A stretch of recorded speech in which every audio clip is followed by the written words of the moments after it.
Joe Hancock, our new gastroenterologist here, and we're here to talk to you a little bit about the gut biome. And the title of this is Healthy Belly Equals Healthy Body. So we're going to divide it up into three parts, and I'll start by giving some of the background and the basics of the relationship that we all have with the biome that lives in our gut. And then Dr. Hancock is going to highlight some of the dietary patterns and our biome, and also some of the common GI diseases that are influenced by our biome. And we should have time for questions at the end. So when we talk about the microbiome, what we're talking about is the microscopic organisms that live on us and inside of us. And they're too small for us to see. And they're mostly bacteria, yeasts, and viruses. And our gut is actually, you can think of it as a long tube that begins in the mouth and ends at the anus. And what's inside this gut tube is within our bodies, but it's not exactly inside our bodies. It's in this tube that's in our bodies. And so the bacteria that live there, the microbiome that lives there, are in the mouth, the esophagus, the stomach, the small intestine, and our large intestine, or colon, which is most of what we're going to talk about. What we're talking about today when we talk about bacteria, it's the colon bacteria for the most part. And this diagram there on the right shows the approximate sizes of these microscopic organisms in relationship to one another. And you can see that the gut cell on the right, that kind of pale yellow one, is much larger than either the yeasts or the bacteria, but what isn't shown is a virus. And that's for two reasons. Number one, a virus is very small. It's so small you couldn't see it on this. The largest of the viruses are about 1/10 the size of the bacteria. And you see how small the purple little dots, those are the bacteria. So a virus is 1/10 or less that size. And then the second reason is that viruses are actually a little bit separate from either bacteria or yeast, because viruses are incomplete organisms. They can't grow and they can't reproduce themselves. They have to have a host that has the molecular machinery to do that. So it's kind of a whole different talk. They're very important. It's very interesting. They outnumber the bacteria by a large number, but we're not going to talk about them today. We got it out. So I want to take a minute and go back in time to give some context to the relationship that we have with our gut biome. And there's a couple ways of looking at it. And in one, we realize that modern humans, Homo sapiens, have been here on Earth between 50,000 and 100,000 years. And on the other hand, bacteria have been on the Earth nearly 44 billion years, which is about 40,000 times longer than humans have been here on Earth. And that's actually not even the most important part. The most important part contrasts the number of generations that humans have undergone versus the number of generations that bacteria have undergone during this same time span. And the reason the number of generations is important is because adaptation to the environment by any life form happens as reproduction, as we reproduce. And so it generally takes between 20 and 30 years for a human generation. But for a bacteria, a single generation is about 20 minutes. Okay? So for every single human generation of 20 years, bacteria have over 500,000 generations. So you think about that, that's a pretty big number. Well, bacteria have literally undergone trillions of generations compared to 3,000 to 5,000 generations for modern humans. And those numbers are just too big for me to comprehend, but I do think that they help with our understanding that because bacteria have been here for so long, they've pioneered and established many of the metabolic rules that our cells operate within, and they're able to adapt to us as their human hosts. They have plenty of time to do it. So, and then one thing that I want to, before we leave this slide, I want to comment on, and that is how we characterize bacteria as just simple, single, primitive cells. And I think we humans seem to have a mental construct. It's a paradigm of human supremacy. And we think of ourselves as the top dogs. We think we can do what we want. We think other life forms exist for our benefit, and sometimes that's true. But it's been our thinking for hundreds of years, and as scientists have studied bacteria, they've discovered, well, they're actually more advanced than we thought. And even though we always thought of them just as isolated primitive organisms, they can actually work together. They can work in concert with one another. And in fact, it turns out bacteria can communicate. And they communicate with each other using a chemical language. And what they do is they secrete a single specific chemical which functions like a word. And when enough individual bacteria contribute enough words, the bacteria collectively sense that they have a quorum. And when they have a quorum, they can switch on a particular gene to produce, for example, a toxin, or a different species of bacteria might turn on a different gene, a different switch for a different gene, which would produce a substance that's essential to our lives.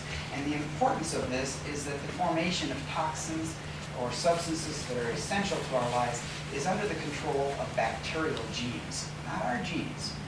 And secondly, we need bacteria to be normal and to function at our best. And then the third thing is that we really need to move beyond this paradigm of human supremacy so that we can be more intellectually open and not so arrogant in our views of life. Otherwise, we're blind sometimes to the alternative explanations and the alternative possibilities that science informs us about. So let's move on to something that's easier to comprehend than those big numbers, and something just as extraordinary, and that is that the bacterial biome that we have living on and within us has 10 times more bacterial cells than in all of the cells within our whole human body. And if we have 10 times more bacterial cells than human cells, that means that there's over 100 times more bacterial genes than the genes in our cells. And so we're grossly outnumbered by bacterial cells on our body. And we start to conceptualize ourselves, us humans, as small ecosystems. We're part human, and we're part of microbiome. The paradigm of human supremacy has some cracks in it. So why are we just finding out about this now? Why didn't we learn this in school? Wasn't everybody listening? Well, it's partly because of the human supremacy paradigm, but it's mostly because of the historical difficulties that we've had in growing or culturing bacteria. it's challenging and an arduous task to get some of these organisms to grow so that we can study them. But new technologies, we can now differentiate bacteria using molecular probes. And we can identify them, we can separate them, we can study them much easier than in years gone by. And as a result of these new methods, the U.S. government has launched a project similar to the Human Genome Project of the 1990s. And this time it's called the Human Microbiome Project. And the goal of this project is to identify and to catalog and to characterize the entire breadth of all of the organisms that live on us and within us. And as a result of this project, we're realizing there are thousands of types of bacteria in our gut, and that there are sometimes huge variations in the microbiomes between individual people, and also that members of the same class of bacteria, some can be really good and some can really be bad. So it's more complicated, like everything, than what we thought. And these studies are really just emerging. So stay tuned. There's going to be a lot about this over the next 10 to 20 years. So let's leave history behind us and move on to the topic at hand, which is what exactly these bacteria do anyway. And what I'm going to do is I'm going to highlight 11 important relationships which scientists have uncovered so far. And these relationships are in addition to the basic functions of gut bacteria, which is to help break down the foods that we eat into smaller pieces so that we can absorb them. So number one, the first way our gut bacteria help us is by producing vitamins. And vitamins like B12, vitamin K, thiamine, folic acid, each of these are vital to our health. In fact, that's where the name came from. They were vital amines. And yet these vitamins we cannot produce ourselves. And most of the vitamins we can get from plants or from animal foods. But vitamin B12, I want to take a minute on that, is unique because it's essential to us, yet neither plants nor animals make B12. Only our friends, the bacteria, do. And B12 is important in the formation of our red blood cells. If we don't have enough B12, our cells balloon up and we become anemic. And the more important thing is what the relationship they have with the brain. If we don't have enough B12, we become demented and psychotic. So we want to make sure we have enough of that. And we can get B12 by eating animal products, but animals get their B12 by eating plants. Because the plants that they eat are usually contaminated with dirt, which contain the B12 forming bacteria. And we can also get B12 from certain plants, such as nutritional yeast, some of the fermented products, but as with the animal products, the nutritional yeast got its B12 from bacteria. And then number two is essential amino acids, which our gut bacteria produce. And amino acids are like the building blocks that proteins are made of. And proteins are important. They are critical transport molecules on our, that's you, Glenn. Just kidding.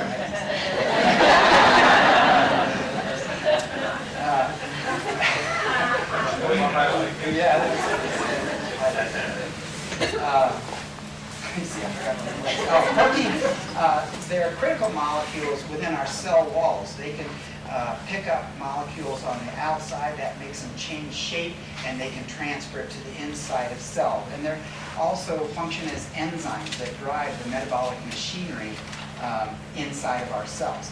And so essential amino acids are called essential because we need them. We can't form them ourselves, and neither can other animals like cows or pigs or chickens. And of the 20 total amino acids, there are 9 which are neither we nor these other animals can make. And we get all of these essential amino acids from eating plants or animals. But the animals got theirs from eating the plants. So when it comes to the amino acid itself, it doesn't really matter whether you get it from a plant or an animal. The amino acid itself is the same. However, many nutrition experts today recommend getting our amino acids that are essential from plants. And why is that? It's because plants don't carry the excess baggage that animal amino acids and protein carry with them. Things like cholesterol and saturated fat and the lack of fiber. So moving on, I think it helps to characterize the gut as the interface between us and the outside world. And the surface of this gut interface is huge. It's the size of half of a tennis court compared to the surface of our skin, which is about 2 square meters. And this interface has to be permeable enough to allow nutrients to pass into the body, and they have to be tight enough to keep harmful bacteria and substances out. And part of how this happens is through the mucus that's secreted by our own cells, which line the inside of our intestines. And this mucus acts both as a barrier to invasion and as a layer through which nutrients can pass. And the mucus has to be of good quality to be able to perform both of these functions. And although our intestinal cells are the things that produce the mucus, these lining cells are nourished by bacteria. And the things that they're nourished with is a substance called butyrate. And butyrate is the best, and it's the preferred metabolic fuel for these cells that line our intestine. And they can get nutrients from the circulating blood supplies, nutrients like glucose or other molecules, but they produce the best mucus on a diet of butyrate. And butyrate is also felt to reduce our risk of colorectal cancer, so it has a couple of functions. And so when the lining cells are well nourished, they not only produce good quality mucus, but they form tight junctions between one another as a barrier to bacterial invasion. So the diagram on this slide contrasts a fiber-rich diet on the left with a fiber-free diet on the right. And the reason we're talking about fiber is that fiber is what it's what is the non-digestible fiber for us, but it's food for the bacteria. So we don't digest it, but they do. And in fact, this non-digestible fiber is called a prebiotic because it feeds our bacteria as opposed to a probiotic that is the bacteria themselves.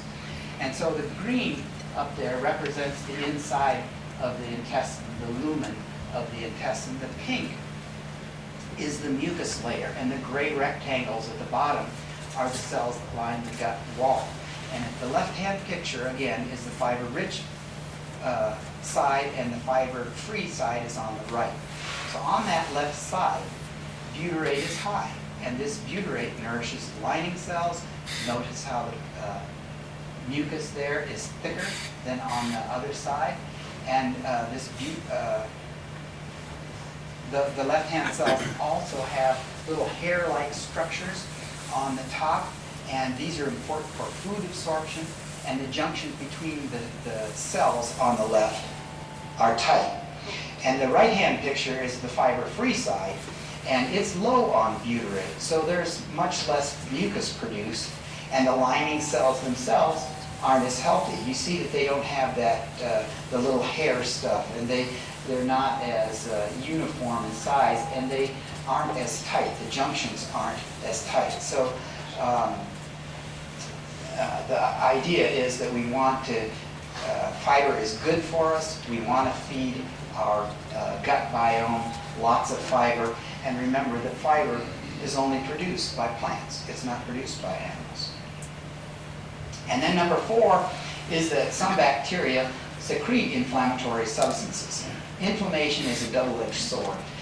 We need it in certain situations, but too much in the wrong places can be very bad for us. In the case of inflammation that's caused by our immune cells, that inflammation is very localized, it's directed at specific bacteria, and it kills them. We need that. But in other circumstances, bacteria secrete inflammatory substances as just part of their normal growth cycle. And when they do that, these inflammatory substances can cause chronic low-grade inflammation. And chronic low-grade inflammation accelerates many of our chronic diseases. Diseases like heart disease, diabetes, cancer, and autoimmune disease. And it may even be a major part of the cause of inflammatory bowel disease, which Dr. Hancock will talk about. And then number 5 is other gut bacteria secrete anti-inflammatory molecules. And we get anti-inflammatory molecules also directly from plants, but also from bacteria. And the anti-inflammatory molecules lessen that chronic low-grade inflammation. It promotes tight junctions between the intestinal lining cells, and it can help calm the environment down, which improves these chronic diseases. So we want to promote the growth of these anti-inflammatory producing bacteria in our gut. Moving on to number 6, one of the most important parts of our relationship with our gut biome is with our immune system. And as we said, the surface area of the gut is huge. So we have a large exposure there to the dangers of this outside world. And it is a dangerous world.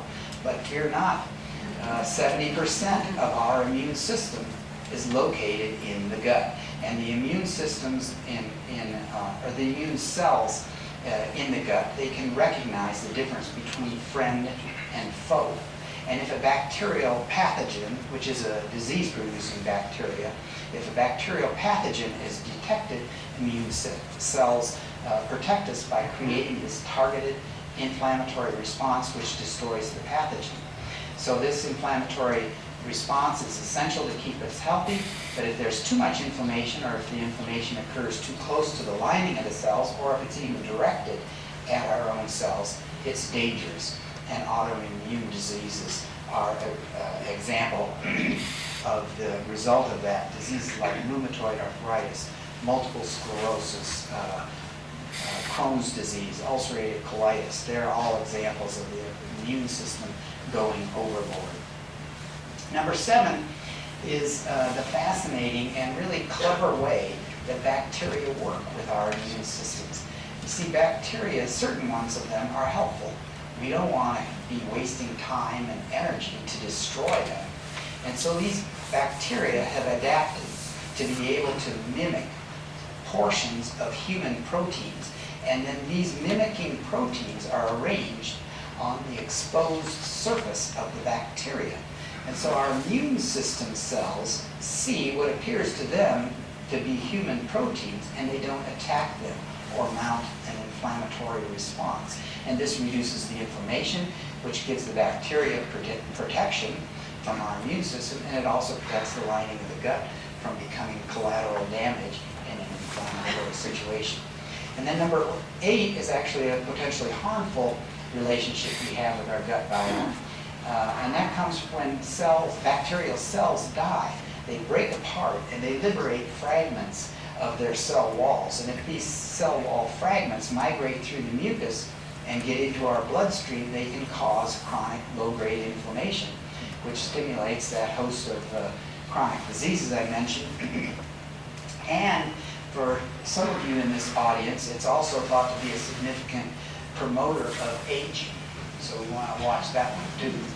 So it's another reason that a quality mucus barrier and having tight junctions between those intestinal lining cells is important. And if the last 8 things weren't enough, there's also a relationship that the gut biome has with our brains. And this is very interesting, and it's almost an area unto itself. It's called the psychobiome.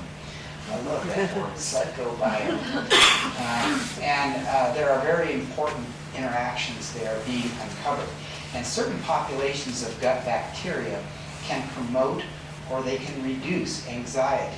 Other populations can promote or reduce depression and possibly other mental health conditions, including autism. And they do this by making and releasing chemical messengers which can stimulate nerves directly, or they can be absorbed into the bloodstream and affect the brain directly. And the work in this area is preliminary, but it's very promising. And so I think that's another one to stay tuned to in the years ahead. And then there's number 10.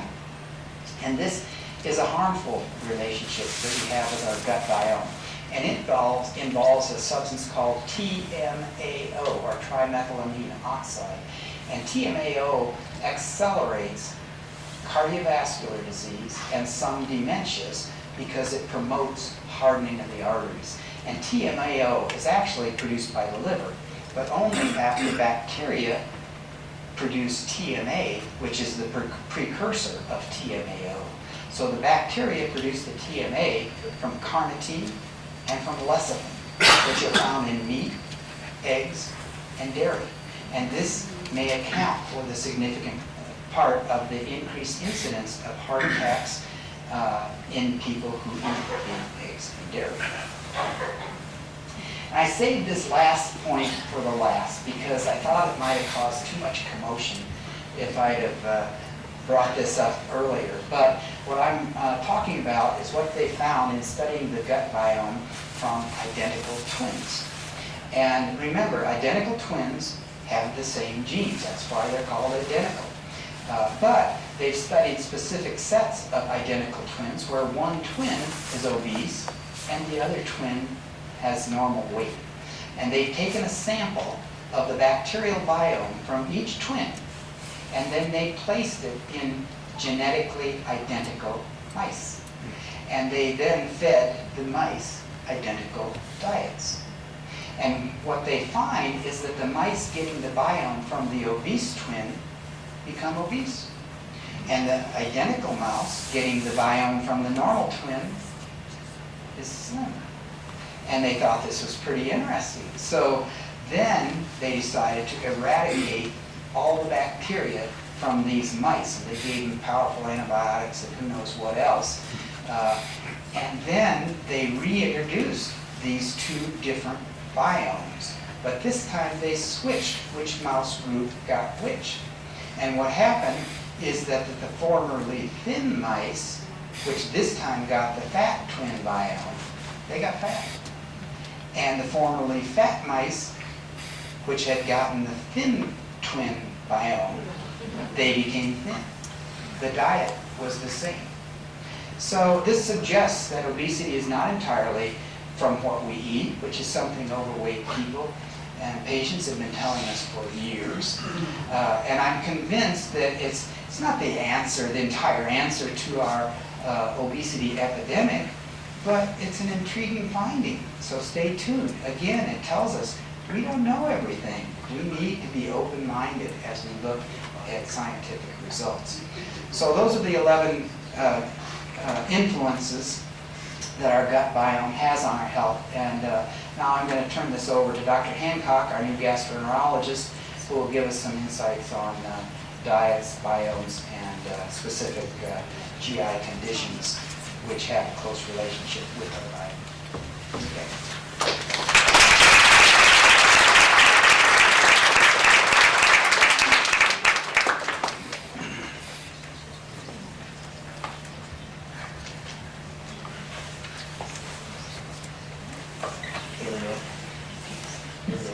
Got it down. Okay. I'm going to handicap my hand movements here. She's making hold that microphone. Hi, I'm Joe Hancock. I'm kind of brand new to the Tahoe area and brought my family up here 3 months ago.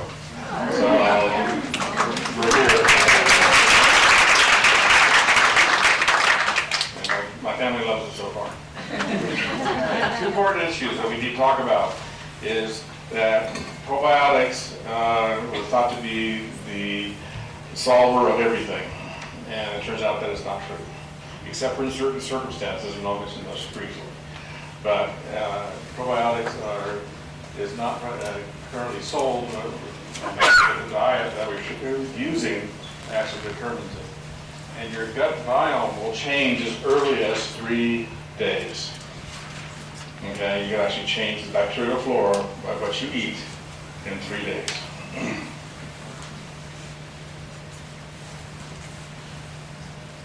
Okay, this is what you should and should not be on your left is bad, on your right is good. So you have the carnivores, you have the lactose-intolerant vegetarians, and you have the total vegetarians. pairings. So, stopping by the donut hut on the way to work is not a good idea. Cheeses, chocolate, burgers, red meats, they're, I guess, the good doctor here told us earlier that they have the lecithin that's going to change the bacterial flora and it's going to potentially make people predisposed to heart disease. So, use meat as a condiment. They say that red meat should be used no more than once a week. That's kind of the dietary issue. And, try to do low-fat, milk, low-fat diet, yogurt, and also fruits and vegetables are what you should be going after mostly. That's going to change the biome. Great majority of people avoid. My microphone's on this side, and the screen's on this side, so I gotta go this way, turn my back to you. We won't do that. So processed food animals, bacon, ham, sausage, lunch meats. Let's stay away from those if you can. Processed food, white flour, sweet rolls, anything processed is not necessarily good for our body. Eat more plants, period. Okay? Whole vegetables, grains, and you don't need animal products. Favor wild game, something that has not been in a stock feed shop, not received antibiotics.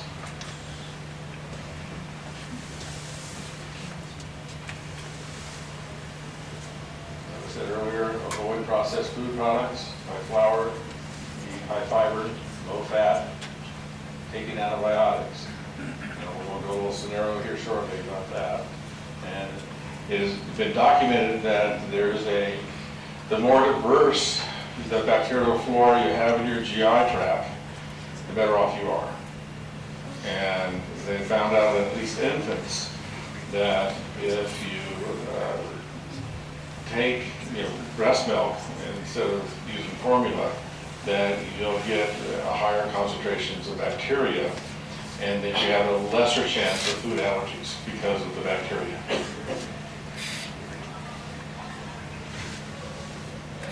Also, they found that raising kids on farms lessens the incidence of inflammatory bowel disease and colitis because you're exposing the child to a more diverse bacterial flora.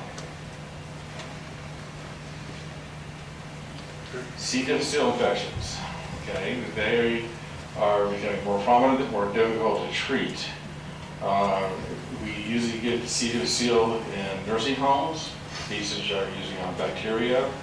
They found out that one of the most common ways that you get C. difficile is for the C. difficile patient, and you flush the toilet, it paralyzes. Okay, and then the entire population or the close population can get C. difficile. C. difficile is also obtained from taking antibiotics. What you're doing is you're taking the good bacteria that kept the C. difficile in check, because about 15 to 20% of the population in this room have C. difficile bacteria inside the biome, but it's not being held in control by the other bacteria. But if you kill off the good bacteria, then the C. difficile grows. And then it develops two toxins, toxin A, toxin B. And toxin A is the one that will cause you to develop what they call pseudomembranous colitis, and it's harder and harder to treat. It's becoming more resistant. Today, this day and age, to try to treat C. difficile, we usually start off with flagyl or tretinoxazole, and if that does not work, we go to usually a 10 to 14-day course of vancomycin, which is very expensive and very strong. And if that doesn't work, you have to go on to what they call a pulse therapy. A week of vancomycin, a week off, a week of vancomycin, a week off, a week of vancomycin. That's the reason why they do that is some people will get cured, but the insurance companies will not pay for the fecal transplant. Again, where it's taking somebody who is healthy, taking their fecal material and instilling it into the individual that has the infection. And the way you do that is you cleanse or try to get rid of as much bacteria as you possibly can through the GI tract, and you take a colonoscope and you take 600 cc vials and insert it into the small bowel of the terminal ileum, if you can get it in there, and mostly the proximal colon. And in my experience, I've had about a 90% cure rate. We do not do that here at Barton yet, but I think that somebody's going to try to convince me to start doing that. It's a difficult procedure. I have to get almost dressed up in a space suit. Okay, you got little booties on, a little head gear, and completely covered. Inflammatory bowel disease, as Dr. Greg told us earlier, there's good bacteria, there's bad bacteria, and what happens in the immune system is what is thought to cause colitis or the Crohn's disease is you get a bacteria that the immune system recognizes and is so close to the cells of the human body that an antibody or the immune system attacks self, an autoimmune process. So you're attacking self, and how we treat inflammatory bowel disease is we treat it by trying to decrease our immune system, so we're making a patient more susceptible to an infection. So we try with simple medications, sulfidine, which is a salicylate, salamine. We add a steroid. Obviously, steroid decreases the inflammation inside the GI tract or throughout the body. And it's also associated with cataracts and eccentric necrosis of the hips. Not good things to happen. And then we go on to antibiotic therapy. And recently, with probiotics, we found out that when people have had their colon taken out and develop what they call pouchitis, meaning you have a little bag here over a little stoma, and if it gets inflamed, if you use a probiotic, BSL-3, it keeps it under control. And that's a bacteria. And most recently, in some people who have become somewhat refractory to mesalamine and steroids, you add the BSL-3 to probiotic, and it has been helpful and put the patient in remission. Irritable bowel syndrome, definitely associated probably with a change in the bacterial flora. High fiber diet is one of the mainstay treatments, and there are medications out there that for the constipation and the diarrhea form of it. But we're pretty much sure that this is all related to some sort of bacterial mischaracterization of a biome. There's only, if you told me that bacteria caused cancer when I was in medical school, I probably would have failed my boards. But we now know that there's a bacteria inside the stomach called H. pylori. Some of you probably had it, and it has been associated with development of cancer. It's one of the bad bacteria. If you have it, your doctors will most likely treat you. It's hard to get rid of. You only successful treated 70 to 75% of the time. Then you have to try different type medications, and it's a trio of medications: 2 antibiotics and a proton pump inhibitor.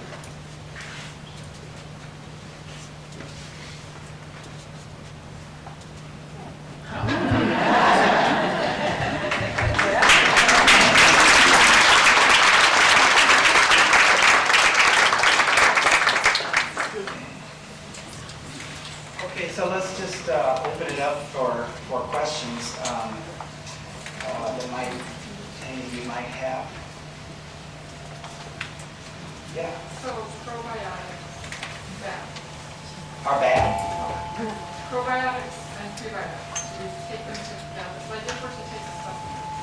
Right. Together, they work together, or what are we doing? Well, one is a food, the prebiotic, and the probiotic is a bacteria. So you can take them together. I don't think there's any that I'm aware of that there's any problem taking them together. No. So I think that for some conditions like SIBO, for instance, I often don't have probiotics. And I also think so you can actually make a change all the time. So you kind of want to start out. So,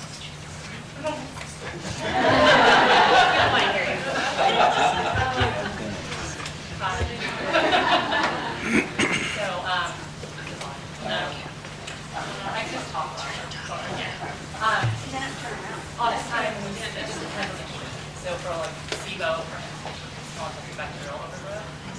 And I'm speaking from a functional perspective, that oftentimes I don't have people eat a lot of antibiotics because you can feed the bacteria overgrowth in the small. So there's a step process for how you do that. But as a generally, if you're taking probiotics, it's best. So food, probiotic-rich foods, then you add in probiotics, so starch. So you want the foods that are high-resistant starch, in particular, that was a prebiotic to feed the probiotics. Does that make sense?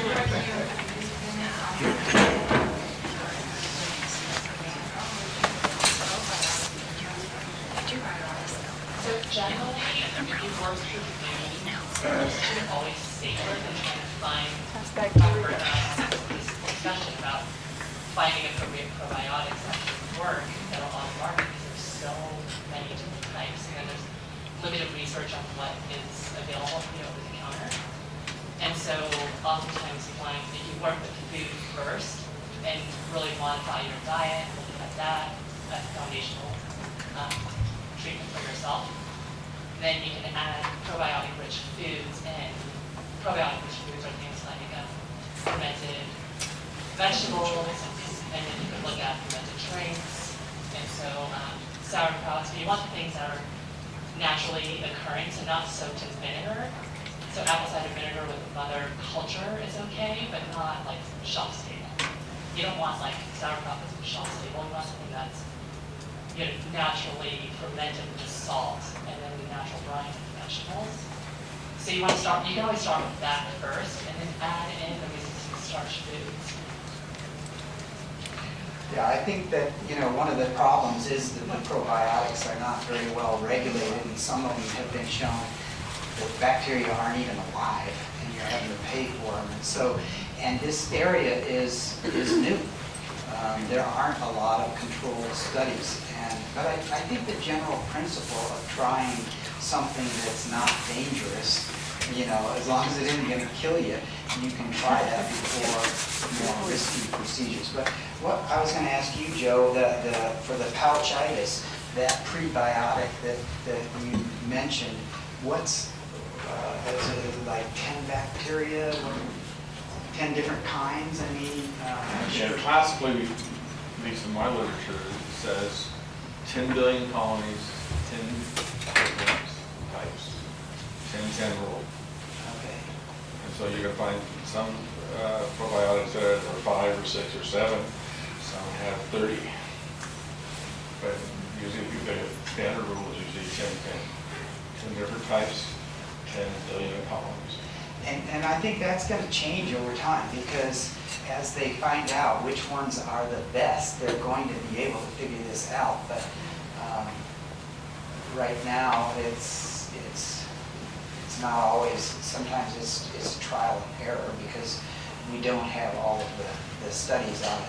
And I'm sure all the drug companies are just trying to figure out how they can patent it and then jump the price. And so you have to watch. I think that these things, people do get relief from them, but you have to watch the person who is advising it, make sure they don't have a financial stake in you taking them. I think that's a conflict of interest that just shouldn't be there. Yeah. How much is too much antibiotics? Oh, boy. Well, I think, antibiotics have saved many, many lives, and they've been so important over over the years since they were discovered. However, they do have a downside. And so antibiotics are targeted. So you'll have some that work on gram-positive bacteria, others that work on gram-negative, others on aerobes, others on anaerobes.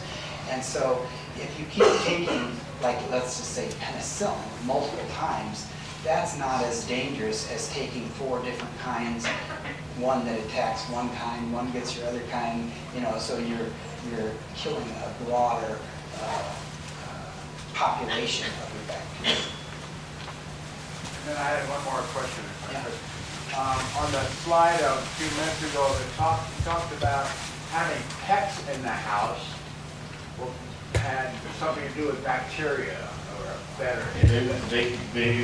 They like humans, have their own biome, okay, and so they can have different bacteria.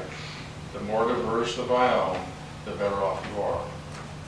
So what, I don't understand, why is it better to have a pet in the house? Because you're going to clean up some of this poop. You ever seen what dogs lick or sniff? Don't let them lick your face.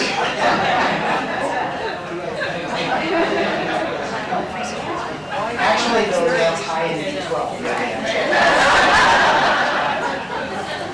Well, you can get it as a pill. Yeah. So, for women who are postmenopausal, does something happen in your gut to change the makeup of your gut after postmenopausal? Because it seems like there's more bloating and things like that. Well, I don't know of any studies, but certainly the estrogen that's there premenopausally affects the fat metabolism and what's in the gut. So even though your food may be the same, you would have different amounts of other substances by virtue of not having that estrogen. So I think it's logical that it would make a difference. But I don't know any studies. I also think that aging can also decrease hydrochloric acid production as well. Yes, aging reduces your stomach acid production. Which can then Yeah, which allows more things to get through. Your stomach kills a lot of bacteria and probiotics and stuff like that you ingest. They also say that there's less, as you get older, there's less bacteria inside your colon. Okay, if you have less bacteria in your colon, then there's less activation of brown fat. And brown fat is thought to be good fat, white fat is thought to be bad fat. Okay? How do you change that? Pardon? How do you change that? Diet. Don't get old. Well, there certainly are things that do affect aging, like inflammation. So you do want to minimize foods that are inflammatory, and that's where, animal foods are much more inflammatory than your plant foods. So you'll have a slowdown of many of those processes. That's a lot of the reason behind the push worldwide to do more plant-based diets. A lot of it's also environmental. We just can't afford, do not have a sustainable way of producing animals. It's wrecking the earth. Yeah. What about the AIC? The AIP? autoimmune. Oh, autoimmune paleo. Well, I don't know enough about it to really talk about it, other than, paleo does promote, it's a medium fat diet. It's in the 25% range. Our standard Americans are around 40%. Diets that reverse heart disease are around 10%. So you're automatically you may be reducing inflammation, but with that amount of fat, you're going to increase heart disease, and that's our number one killer. It's not autoimmune disease. But I think the principles of increasing vegetables and fruits that the paleo does would be helpful for inflammation per se. How about the drug T?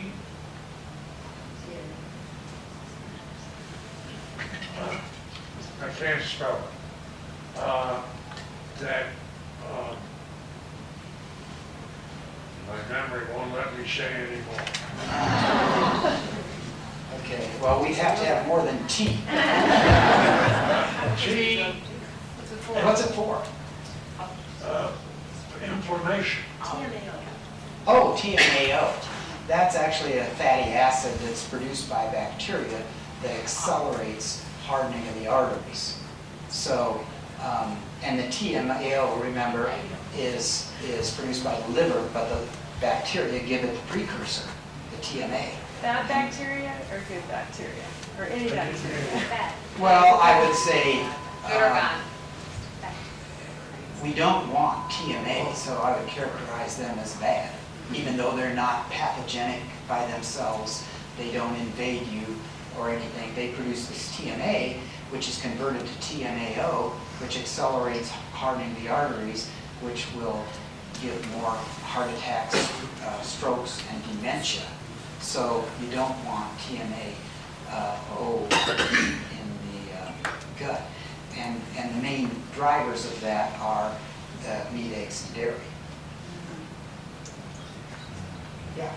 I was just recently introduced to a powdered fiber that you just mix with water. Is that good for you? Well, it's better than no fiber, but I think always, every time, they try to introduce something, whether it's antioxidants or all kinds of things that they've found are good, and they package them in a pill and they sell them to you. They're not as good as getting them naturally. The whole, that's why you see so much emphasis and push towards whole foods. In you know, the paleo diet promotes that. They don't do grains, but they promote whole foods. So does the Mediterranean diet, and certainly whole food, plant-based. Thank you. Yeah. Do you know why the bacteria? Do you know why the bacteria in the gut, what did you say, promote or retard anxiety and depression? No. I really don't. But it's true, they can secrete molecules that are chemical messengers that can stimulate nerves like the vagus nerve directly, or they can stimulate areas of the brain. So they do know that much, but which ones do that, and are the biomes, or people who suffer with anxiety or depression, really different? Can we change that? That's all of the area that's under intensive research, but I think it's promising. I think that there may be things in the future to come out, but of course there'll first be things that don't work so good. You know how that is. Yeah. You talked about, what did you did, about certain vitamins are important, and we talked about B12, but I didn't hear anything about vitamin K, and also the thiamine? Yeah. Well, those are other vitamins, and there certainly are nutrition. Vitamin K is most involved in the blood clotting mechanisms. So it helps the cascade of this molecule turns to this molecule and goes down a bunch of them, and you end up with a blood clot. So it's important that we have that, but we can get it from plants directly. What It doesn't. Green leafy vegetables, I think, are the highest in that. Is that right, Jim? And the other one? The thiamine? Oh, thiamine? That's more in grains, and it's, you can get heart problems, you can get a cardiomyopathy, where the heart, instead of pumping like this with a forceful contraction, it goes like this. And that can be from thiamine deficiency. It's most often seen in alcoholics, for us, what we see. Yeah. I was just wondering, how can you tell if your gut is good? I mean, how do you know if you're out of balance or the bacteria is angry? That's a reasonable question, isn't it? Well, I think the main things that we talk about with, well, Joe, you want to take this? I would say it would be pain, if you aren't having a lot of pain, gas, you aren't having diarrhea, you aren't having blood in your stools. Right. Anything's going to affect the GI tract, the bacteria, inflammatory bowel disease, as well as irritable bowel syndromes are gut regulated. And if you get too much fiber inside your gut and trying to get your constipation under control, you're going to get bloated, you're going to get uncomfortable, and you have to adjust the various type of dietary intake as well as the food intake to try to control the exact mechanism. There are some markers too in your blood of if you're having diarrhea, you say, well, this is normal with the amount of fiber I'm having looser stools. They're formed, but they're not as firm as they used to be when I was constipated. Something like that. Well, as long as it's not, interfering with your day-to-day living, you're not in the bathroom all the time, or there are blood tests that you can look at for your protein absorption and that kind of thing. So there are other things that you can look at. Mainly symptoms. Yeah. What are your thoughts on magnesium intake for constipation? Oh, magnesium, that's what they used to use for colonoscopy. I use it for my patients in colon. It's going to work, and if you take a PPI, sometimes you get magnesium depleted, and you have to stop the PPI for a while. So magnesium is good; it's not going to be harmful. Is it safe to take every day? Not going to hurt you. With the study on the twins, they're Yeah. genetically the same, Yes. and they're eating the same, so Yeah. why would one have a different biome than the other? And then does that mean we can't control if we have a bad biome? No. The twins were genetically the same, but the point is they have different biomes. And if you have a diet that's high in fat and somebody else has one low in fat, you're going to have a different biome. Same thing with all of the macronutrients. And so those two biomes were different. It doesn't have anything to do with the genetics. That's what the point is. If they're identical twins, their genetics are the same.